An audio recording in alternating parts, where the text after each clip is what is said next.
Okay. That looked promising. Oh, we might be there. That's what she said. Right.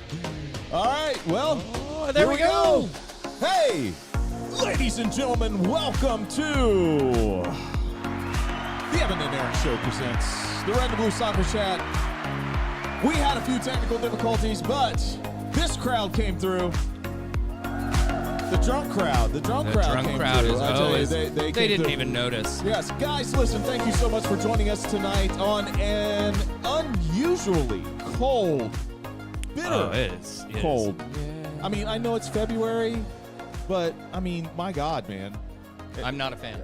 We're not in Manitoba. I mean, I'm not. jeez.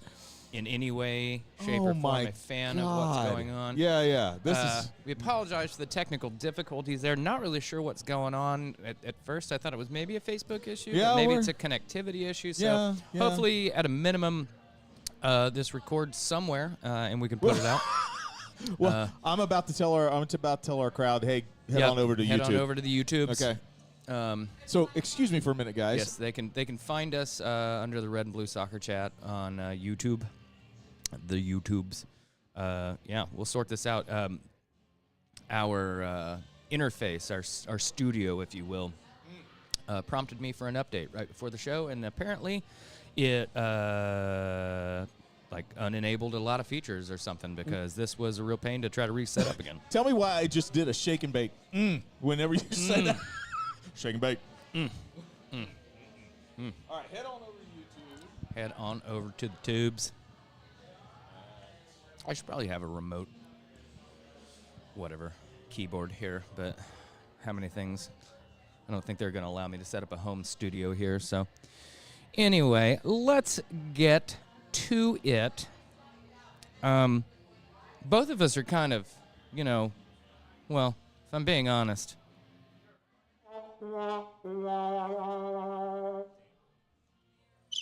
Yeah, no. And that's what it sounds like from our fans. Exactly. Here's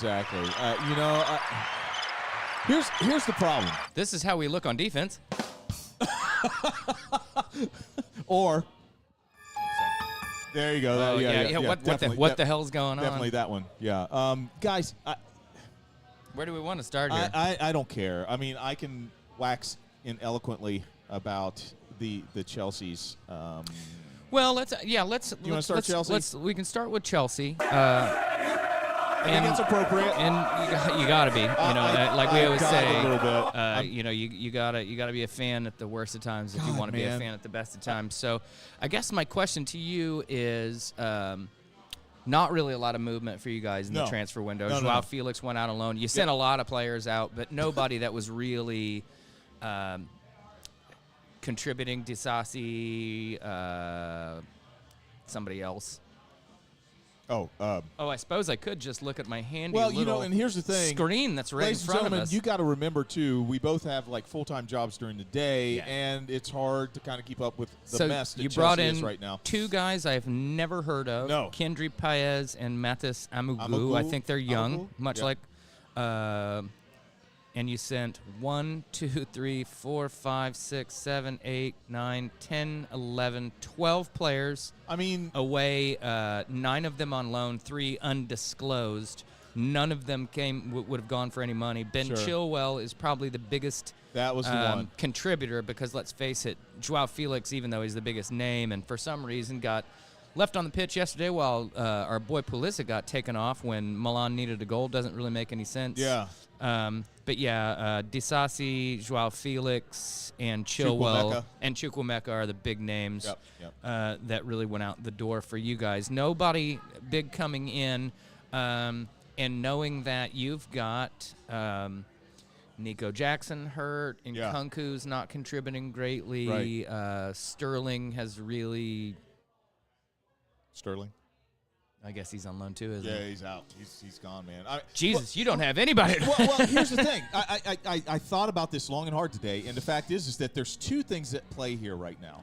Number one, Nico Jackson being hurt shows us how integral that Nico Jackson is to this offense. He creates wonderful chaos, and the kid is starting to really put the ball in the net.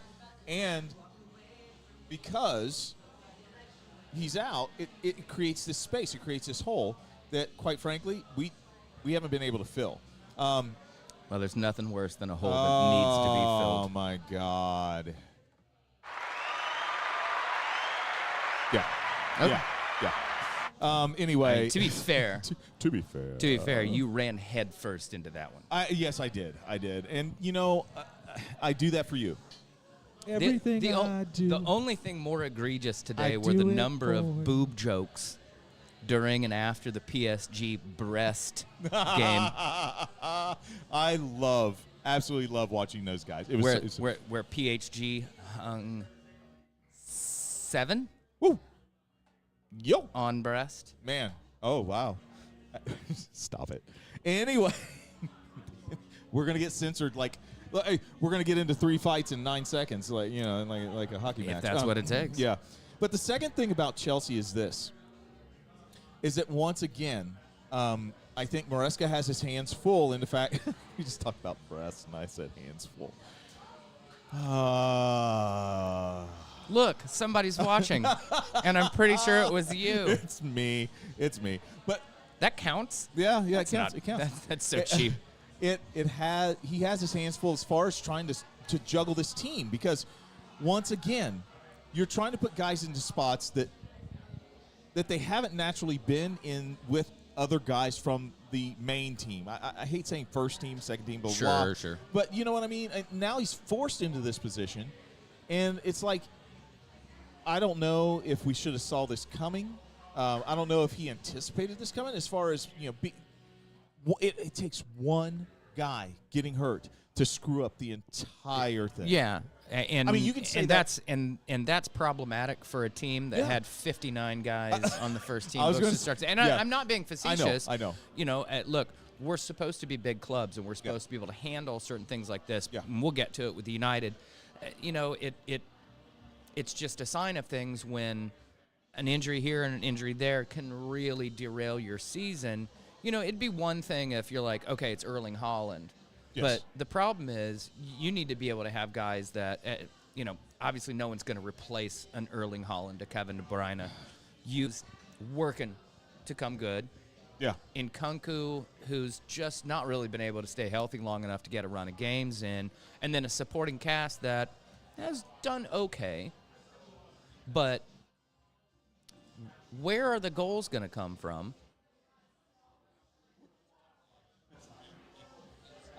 Wait. No, we've got 2 viewers, so we must be doing something right. I mean, it must be working. I don't know. I guess it is, so we'll see.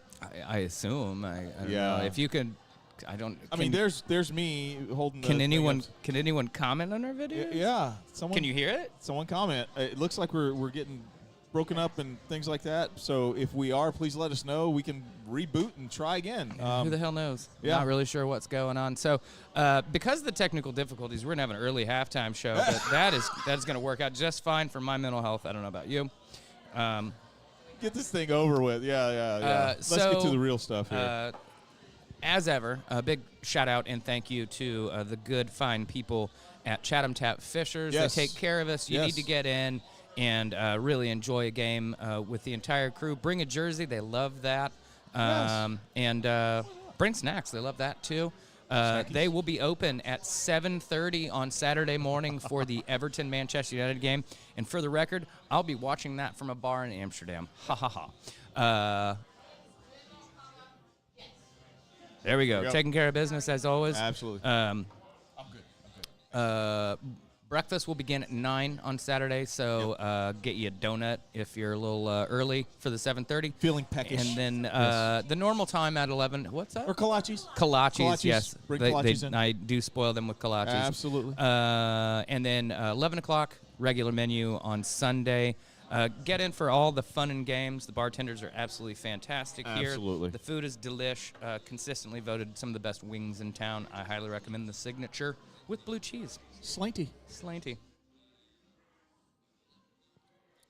I wonder if we have any Irish fans that say, you guys are shite because you say slanty. Chances are. Yeah, I'm guessing that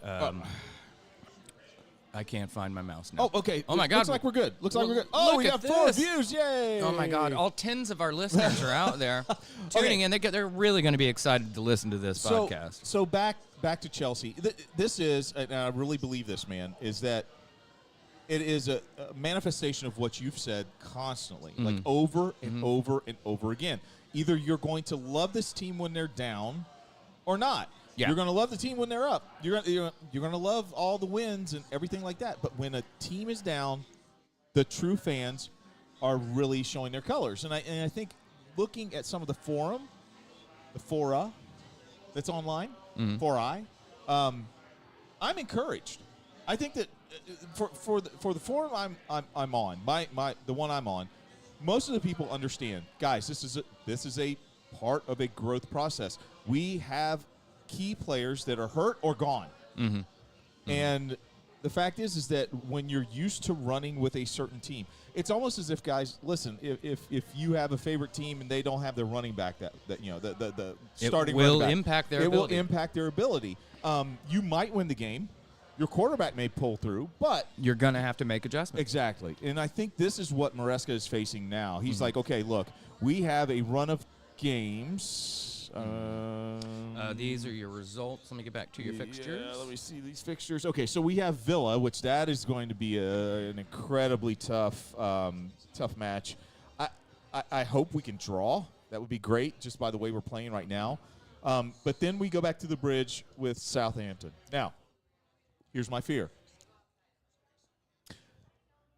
I'm not trying to put this out in the ether, but if something happens and we draw or we lose that match. Southampton? Yes. I will be on full panic mode. I will definitely be on full panic mode because you can't tell me that I can't be unless there's something eloquent that you can tell me because they literally are the worst team in the league, and they're coming to Stamford Bridge. And so you've got to be able to put forth your best foot. You've got to be able to put forth your best team. Even Chelsea at this level should be able to handle, in my opinion. Is Maresca's job in danger? No. Okay. No, I do not think so. I think we learned our lesson. I mean, you're in 6th place. We're in 6th. You can't. The worst you could do after this weekend is 7th because Newcastle they could leapfrog you. They could leapfrog us. But I think we learned our lesson, seriously, from Pochettino. It's like the guy, Addison's 6th at the end of the season last year. We should, and I'm going to say this as a Chelsea fan, guys, I'm not sure if we had anybody else but Pochettino, I'm not sure we deserved to finish 6th. But we went on a tear at the end of the season. We played well. And my hope is that Maresca can find that same magic, hopefully, in March, going into April and May, find that same magic to where we start to get our momentum back. And if we can stay, I think that if we finish anything less than 6th, eyebrows are raised. I think we finish anything less than 8th, I think it's a serious it's like you got one more like campaign. I think if we finish anything below 10th, then we're in the danger zone. Well, I am rooting for you to finish in the top 10. Oh, really? Why is that? Because there's a clause in the Jadon Sancho loan deal that says if you win or if you finish in the top 10, you have to buy him. Yes. Yeah. Wow. And with that, ladies and gentlemen, we will take a turn and head north. Right? Yeah, north. Dude, I don't even know where to begin with this fucking club. Here's the thing. I think you guys are in the same boat. Like, it's a quandary. It's a quandary. Well, but I would agree with you. And, you know, when we were having these conversations in the fall, we had a manager who seemingly had the club moving in the right direction. It wasn't perfect. It was, you know, there were always going to be bumps, but you have to say we're sticking with the plan, right? We're a year into it. He's starting to get the players he wants. but the injuries are mounting up. Yeah. And then he decided to switch things up and said, look, I just don't have the players I need for the system I want to play. Yep. I'm going to play differently. The results didn't come with that, and it cost him his job. Now you've got Amorim, who's probably a perfectly fine manager, but he's got guys hurt left and right. Yep. We sent Rashford out on loan to Villa, who don't have an option to buy. We sent Antony out on loan, and he's scored 3 and 3 and got man of the match in a couple of them, and he's fucking doing backflips. Who the hell knew he could do backflips? None of us, because we never saw the fucker play any good. Whoa. But, there's a clear malaise that's going on at this club that I don't think the coaching carousel's ever going to sort out. And we're burning through players. Honestly, I think Amorim lost a lot of people the other day because we had a lot of guys injured, right? We found out that Ahmad's out for the rest of the season with ankle ligament injuries. We were already missing Ugarte Menu. Which I love that kid. Yeah. Yeah. Ahmad is just special. We're without Ugarte Menu Yep. and Toby Collier for a few weeks. So, here's an opportunity to say that I believe in the future. I'm going to bring in some young kids, and I'm going to give them their opportunities. This guy didn't make until. Hold on, I was wondering if you were going to jump into this. Have to point this out. And maybe it's a. Maybe Amorim's learned a thing or two from Jose Mourinho, and he thinks he's trying to make a point. Like we had opportunities. Sure, it was not like we got played off the park, but you could just kind of tell after a while it wasn't coming. But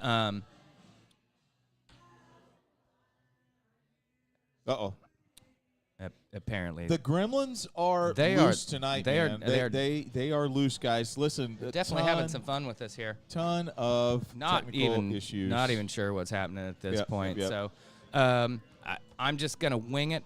Amorim didn't he didn't sub until after the 80th minute. Oh wow! Really? Yeah. Here we go. Wow. Here we go. Here's the lineups. Okay. Hold on. Let's go to statistics. Good friend of the pod. Nope. Summary. Not gonna do anything for me, huh? But here's another question for you while you're looking that up. Is Amorim in a place to where he can afford to make a statement like this? Or by making a statement like this or trying to make a statement like this, is he just adding fuel to the fire for his dismissal? We did not make a sub until the 91st minute when we sent on, I believe, 18-year-old Cheeto Obi Martin for 736-year-old Casemiro. So we gave a kid who has scored like a bajillion goals for the U21s this year. Yeah. Very clearly deserves a shot. We brought him on in added time for a guy who I want to be clear. I love Casemiro. Casemiro's best days were at Real Madrid. He's never achieved that level for Manchester United. He's had a few games here and there that have been decent. Yeah.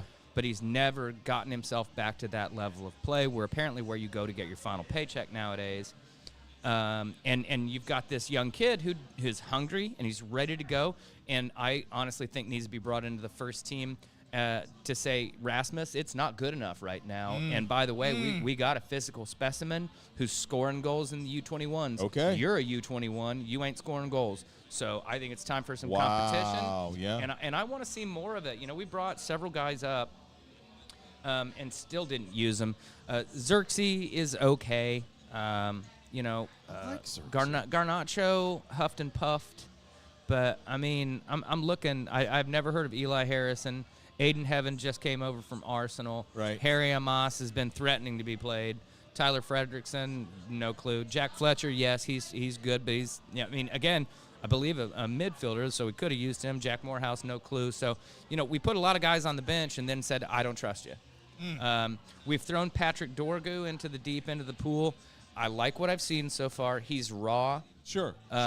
He's a unit. He's an absolute unit. Dude's got to be like 6'4", 200 pounds. Yeah, he's a specimen. And he's got some serious wheels. But, you know, when you're having to do this kind of stuff, it lets you know where the club is. You know, we bought the kid. We didn't bring him through the ranks or anything like that. Right. So we got a lot of issues that I don't see how Amorim fixes them in the meantime. My goal at this point is we're in what? 1, 2, 3, 4, 15th. 5, 6, 7, 8, 9, 10, 11, 12, 13, 14, 15th place. Okay. So We're in 15th place on February 19th. We have 3 months to climb. I think we need to be 6 places. I'd love it to be 8 places. Sure. Higher, I'd love to get that 7th or 8th spot. Yep. But we've got to get there to make it look respectable, and we've got to get to an FA Cup or Europa League final, Sure. and ideally win it. And apparently we have the best odds for winning the Europa League right now, which blows my fucking mind.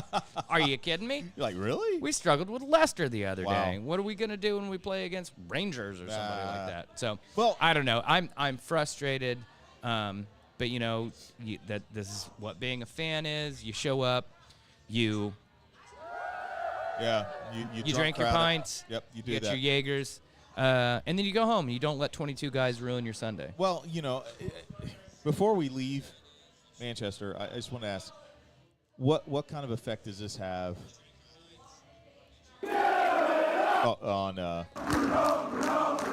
you know what I mean? I mean, the guy's a competitor. It doesn't matter. He can suit up for whoever.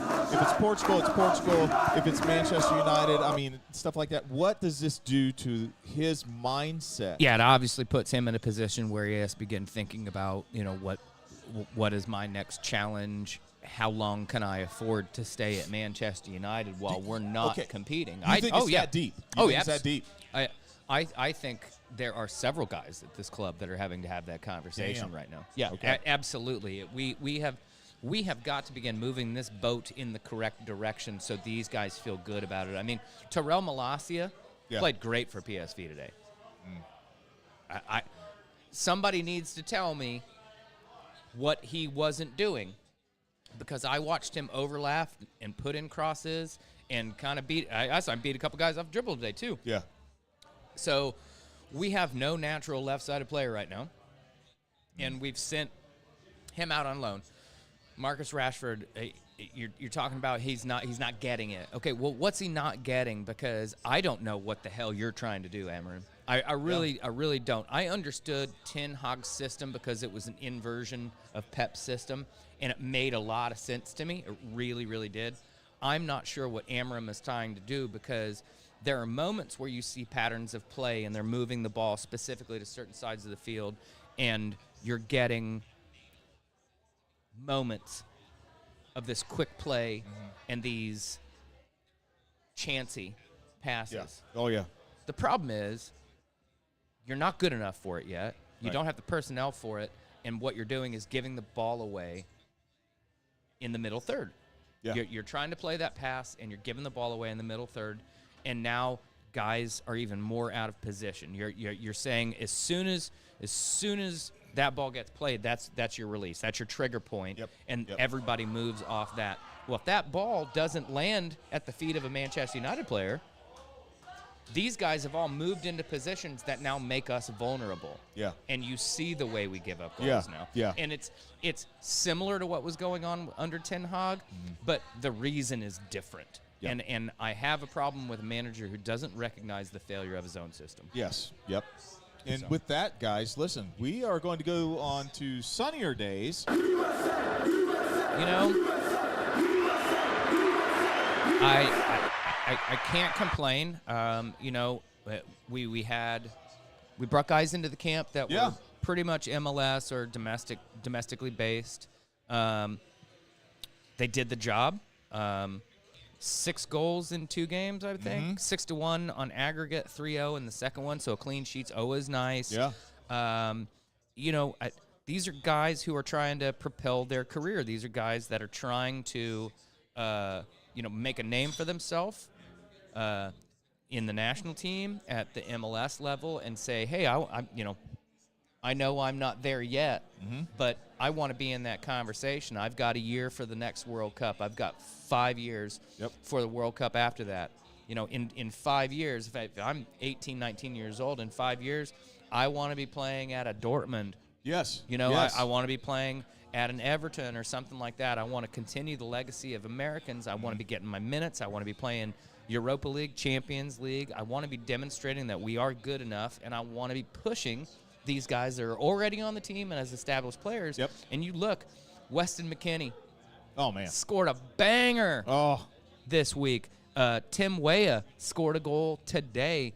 Our guys are killing it. Ricardo Pepi was destroying it for PSV until he got hurt.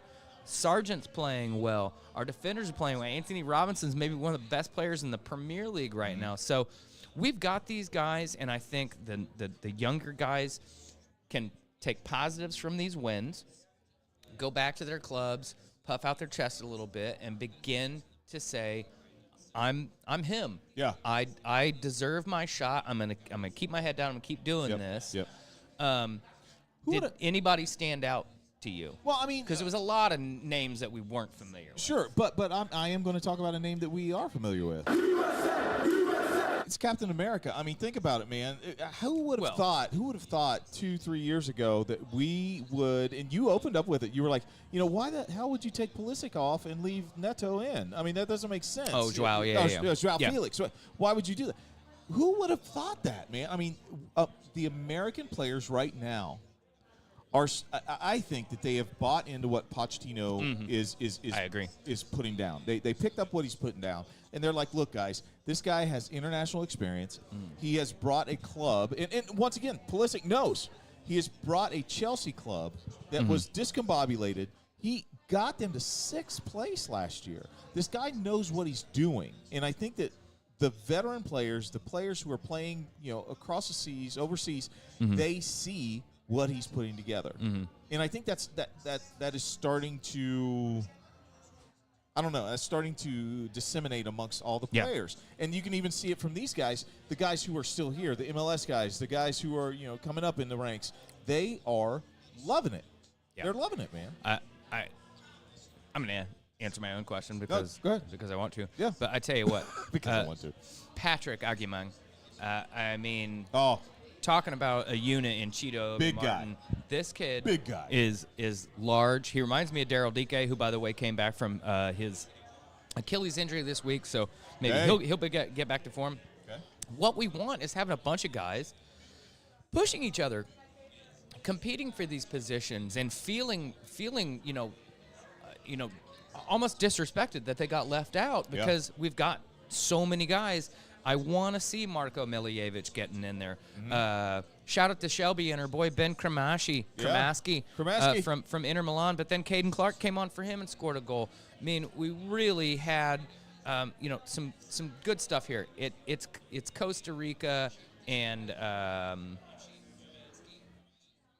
Venezuela. Yeah. So grain of salt. Although I'll say this, Costa Rica has always been one of the other. It's U.S., Mexico. Lately, it's been Canada, but Costa Rica has always been in that mix. We've had other teams be in that mix. Yep. So, we've had Jamaica be part of it. So, that third team is the one to look out for. And obviously, both of them showed up with not their A squads or B squads. We both probably, to be fair, showed up with our C squad for whatever that means. But not the best players, younger guys that you're trying to blood, but our job was to go out and beat them, and we won 3-1 and 3-0. We deserve to feel good about this, and those guys can go back to their clubs and feel good about it. So exactly. I'm happy with that. And I am, and you know this, I am a huge believer in momentum.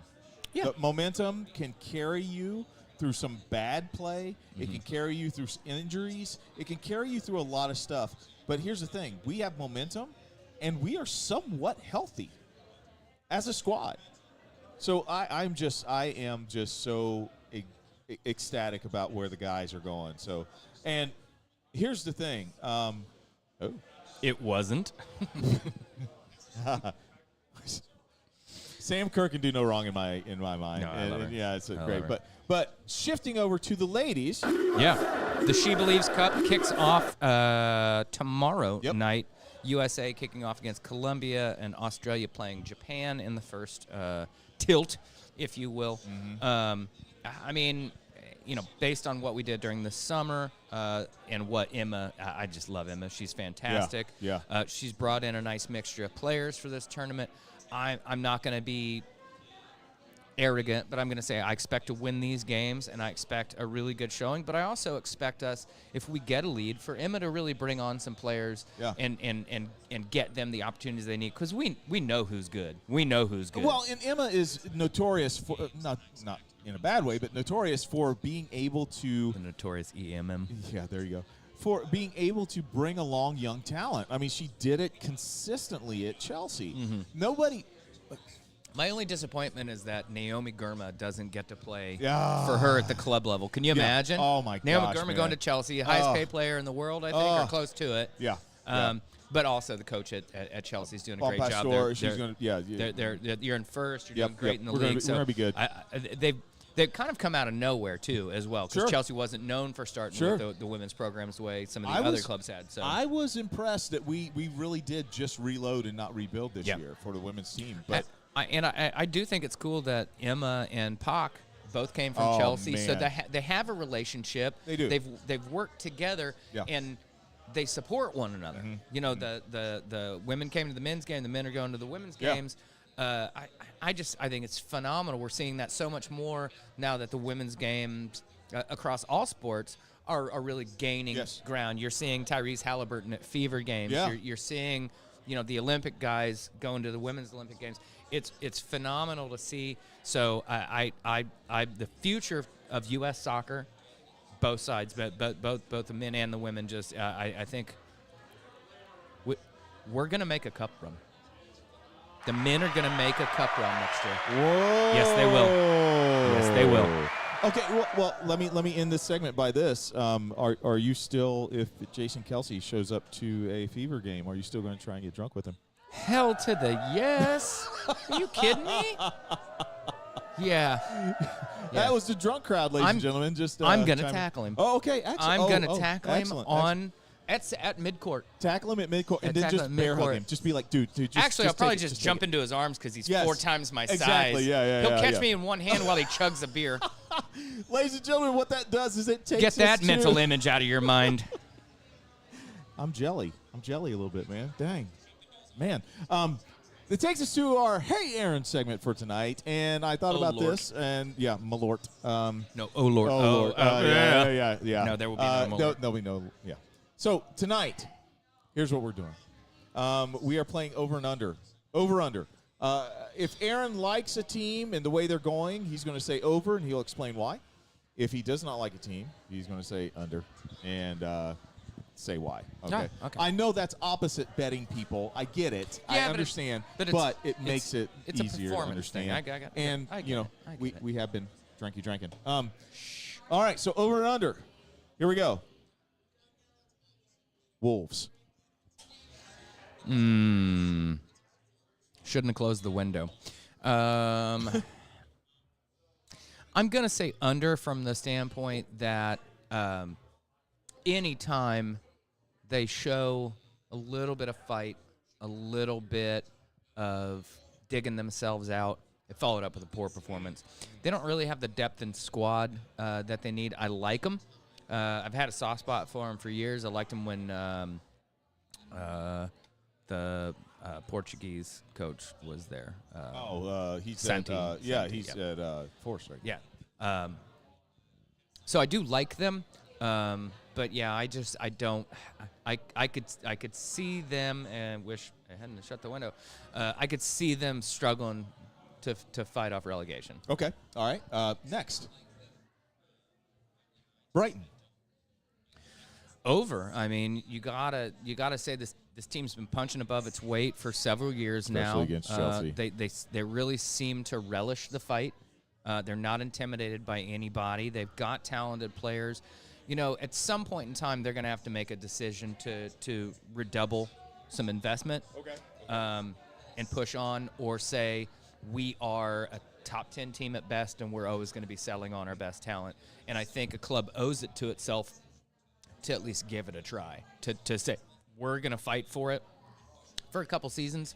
And then, hey, if we truly don't have the financial muscle, there's no shame in saying this is where we are, and we will continue to fight to be a top 10 team, and next year we'll be 9th. Next year we'll be 8th, but we're not going to be able to say, some of these clubs can come in, West Ham can have a good season and go, yep, we're going to try for top 4 this year. They've got a certain amount of financial ability to do that. Does Brighton and Hope? I don't think so. Okay. But I like them a lot, and I'm really, really I'm appreciative of any club like that just walks up to the big guys and says, I'm going to punch you in the nose. Let's see what happens. I like it. How sold are you on Nottingham Forest? Look, until you see a chink in the armor, I think you have to be on them. I think you have to say, over. I go over. Okay. I like it. I don't think they're going to finish top 4 from the simple fact that they don't have what are we getting comments and shit? Simmons, MLB, Reds, over, under. Wow. I'm going to say over right now, there, Mr. Mark Simmons, okay. because they've made some shrewd moves, brought some guys in, and I think the bullpen has improved. There you go. So, I got to say, I think good things afoot in the Ohio Valley. Hey. Okay, I got 3 more. Yeah. 3 more. And I will lead with Fulham. Where are you at with Fulham? Fulham have done this to me a few too many times. I've got a friend that I play soccer with, and he's always had a soft spot for Fulham because, full America. They've I got you. typically, had an American kind of vibe to it. Yep. Always seem to have a player, but it seems like they spend 2 or 3 seasons where they really ramp it up nicely, and then it all falls apart. And again, ownership, money. Yeah. Do they have the capital and the guts to use it in a way that can keep them successful? I struggle with it. I'm giving them the over right now, though, because I like the way they've been playing. Okay. And they're on the up. They are moving in the correct direction. Can they continue that momentum? Remains to be seen. I'm going to ask you to really think about this one. Good, because I didn't think about the rest. Manchester United. I would have to say under right now. I don't see the path forward. I don't see, Ineos is I'm not saying it isn't a concern, but they seem more concerned about cutting, people from the cafeteria that have been there for 30 years than they do about transforming the organization from a sporting perspective. And also, if Ineos is only 25%, I really don't get their ability to make some of these cuts. How does Ineos unilaterally say, we're not going to have Fergie be an ambassador to the club anymore. We don't need his $2 million salary and all that stuff. Look, you may not be wrong, okay? And follow me here. Okay. I have an analogy. An anal OG? An anal OG. Oh. And I think it's appropriate. So our South African Roman saluting friend who's been put in charge of these types of... Well, okay. I don't even know what to tell you. Yeah. We're is just sort of slashing and burning things without really looking at the impact it has. And I think Ineos needs to recognize that, that budget cuts do need to be made. I got no problem with that. Okay. But you got to PR this shit, right? True. Sir Alex Ferguson is the club legend. You treat him with respect. You say this, we came to a mutual understanding. The man doesn't need the $2 million. We're going to continue to call him a club ambassador, but we're not providing his transportation to the games. He knows where the fucking the stadium is. No, I get it. And we of course, want him there, but we need to make some decisions financially for the club. That's fine. People would understand that. But just a press release, no honor, no nothing like that. That's taking guys off the radio calls. Yeah, that's bullshit, man. Firing people who've been there for 30-some years that, everybody knows their name inside the walls, that kind of stuff. just doesn't look good. No. And it lets you know the dysfunctionality of the club. So under. Okay. And I don't know when that's going to change. Last but not least, City. Yeah, that's a tough one. You know,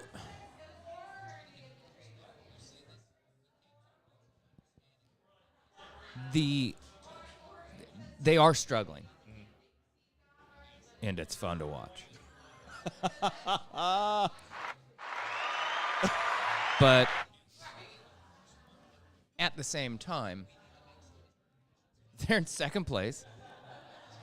Yeah, they got knocked out of the Champions League by the holders, Real Madrid. It didn't look good, but that's neither here nor there. Now they get to focus entirely on the league. And it's Pep. Now, don't get me wrong, Pep looks worn out. Pep looks like he's disinterested.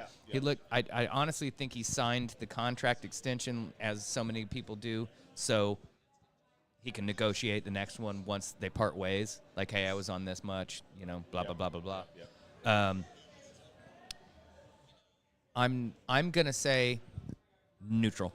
Neither over. Interesting. Okay. Neither over nor under, because until somebody actually makes a decision on their 952 violations that they've got against them and everything that's going on. By the way, they're signing players I've never heard of before. Yep. Which they're probably good, but whatever. Yeah. It would be hard to say this club's challenging for a title and a cup and got knocked out by the Champions League holders over 2 legs is in trouble. Yeah. No, that makes sense. That makes absolute sense. Ladies and gentlemen, that was the Hey Aaron segment. We've got 7 minutes so we can make the gram. Guys, thank you so much for joining us tonight. We appreciate you. Hopefully, it looks like, a little bit of choppiness here and there, but, hey. Hopefully it's come through for you. Hey. Tony. Sure, why not? Why not? Yeah, after tonight. But, guys, listen, we are at our final thoughts with Aaron. Thank you so much for joining us. Aaron's final thoughts. Aaron, what are you going to send us out with tonight, man? It's a shame that, we had a couple things get in the way there, preventing us from having shows earlier in the month. But really want to say, you can't stop me from talking about it. It's Black History Month, folks. And the game of football, the game of soccer, has had a rocky history.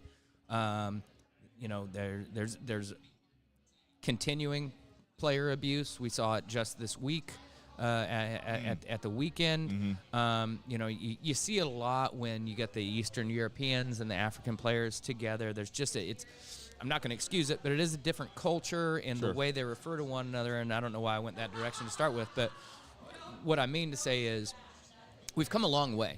We've come a long way to the point where, let's face it, the vast majority of professional athletes across tons of sports are black athletes. And we'll stop for me to drink my Jaeger. There you go. Two half times. We went to extra time. Second breakfast. Second breakfast. At Levensies. But I will say that as far as we've come, it's never time to stop moving forward. Yeah. There's no room for racism is a slogan that continues in the Premier League. I believe the NFL will resume it once the orange-haired pie monster is not in the stadium. Hey, puppy. It's worth considering. It's worth considering all people. All people deserve dignity. I sound like a broken record. You've been here with me before. Right. But I did have to say I want to honor the history and the legacy of black athletes, African athletes in the game. They've been some of our favorite players. Didier Drogba is an absolute Chelsea legend. Conte, Dwight York, and Andy Cole from Manchester United. And I'm not just naming black people. I'm naming guys that have a historical precedent. We have black friends with our club, and it's worth pointing out that the game advances because of that. We've watched the African nations influence on the world game and their impact at the World Cup changing. We see how the Caribbean teams bring a different flair to CONCACAF. We see the interaction that these guys have. We saw it with the guys on the Netherlands when they did the wrist. Yeah, it's anybody tells you it's not important, they've never had to deal with any level of scrutiny or hardship. Yeah. Okay, Yeah. and it can happen across all sorts of socioeconomic levels. Yep. But we decided that we would honor this month, and we're not going to stop doing that just because someone's uncomfortable. I would like them to explain which of diversity, equity, inclusion actually causes them a problem, because I'm pretty sure all three of those words really have positive connotations in my life and in most people's lives. So I just want to say happy Black History Month or solid Black History Month. Sometimes, it's a sordid history, but you know what? We will not be afraid to face our history. We see it going on in the world right now, and some people do it and some people don't. And those who do it know where they came from, and hopefully that informs where they're going. So I will say this to all of you out